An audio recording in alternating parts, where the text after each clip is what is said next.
The mosaic of Red Deer society, I would say, is fairly representative of the mosaic of Canadian society, but it really doesn't matter that we have a mosaic if we're not interacting in ways that help us learn about each other and accept each other and ultimately celebrate each other. The fact that someone could come or people could come and say, you know what, are you really truly believing this whole inclusiveness ideal? How do we get people's testimonials and experiences out there? That's what makes the difference.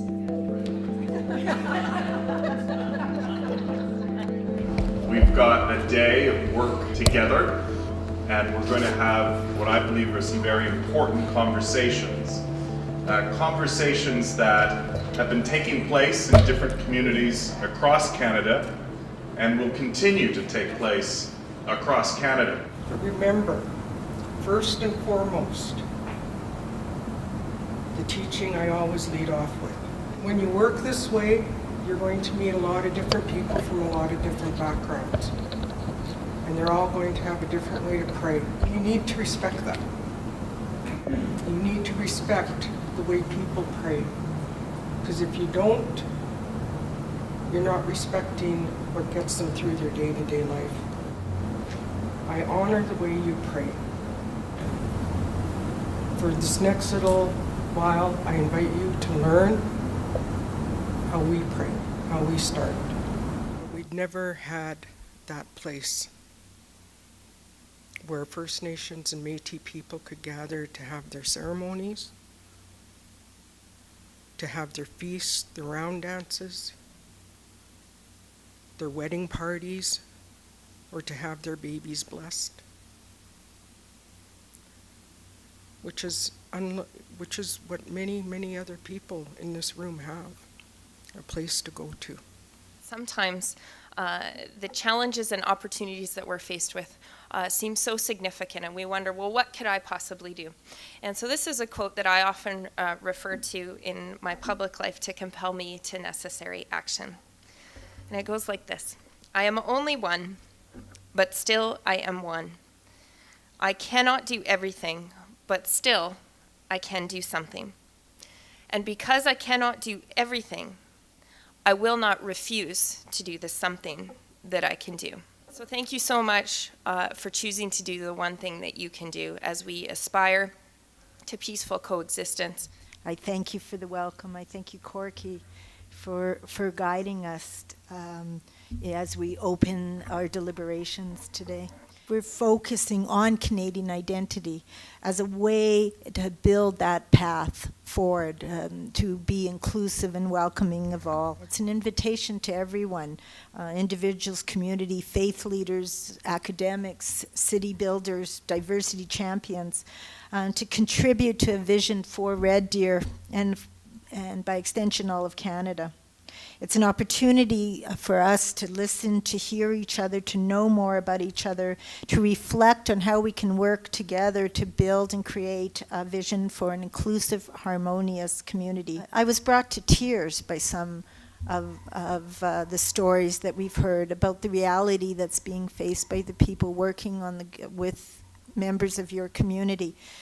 But I left with a great sense of hope, because you have leaders here in the community that are dedicating themselves and are willing to open themselves to the dialogue. I just wanted to say a few words before we start the conversation. I acknowledge that the City of Red Deer on March 18th of 2013 signed on to the Canadian Coalition of Municipalities Against Racism and Discrimination. And it's an initiative that I've been involved with for 10 years now, since it started in 2006. The two things that came up as the priority issues in terms of discrimination in the community were racism, discrimination towards the Indigenous community, and issues around newcomers and newcomer integration into the community. And that's what we're talking about today, and it's not a coincidence, okay? It's really important. I'm very grateful that you all are here, and grateful to the panelists, and grateful to the Canadian Race Relations Foundation for coming to Red Deer to help us have this conversation today. All right, so with that, we'll just start off with our very first question. You guys have a mic? So our first question for the panelists is that many Canadians would agree that unity, acceptance, and inclusiveness are important values. From your perspective, what evidence do you see of Canadians, as well as Red Deer residents, living these values? And where are we coming up short? So if you're following along in your agenda, the questions are listed there. I think that there's this illusion that Canadians had with the peacekeepers. Historically, we've had a huge propaganda right from pre-Confederation about, first off, about the land, capitalism, and the worth of travel, I think, to another country. So we have the doctrine of discovery that says you can go and Christianize anybody that you go to a new country. When Canada started creating this country, it was from those imperialistic colonial beliefs. And I think the Truth and Reconciliation showed that that was a racist and a white supremacy thought. And I think that most Canadians are feeling a lot of settler guilt and discomfort as this information has been revealed and unfolded. And so there is a grieving process in the ending of that perception. Truth and reconciliation means that I'm counting on unity to allow me and my people that space to create those approaches and those models that we know are best for our people, and the government's going to support that. And instead of saying this is what we're going to do for you, they're going to say, how can we help? And I think Justin Trudeau showed that yesterday. Every one of you that's gathered here today demonstrates to me that unity is in the process of starting. I think we're often afraid to talk about these things. We're often told not to talk about religion. We're told not to talk about things like racism and culture. All those things that are important. We're told not to talk about politics.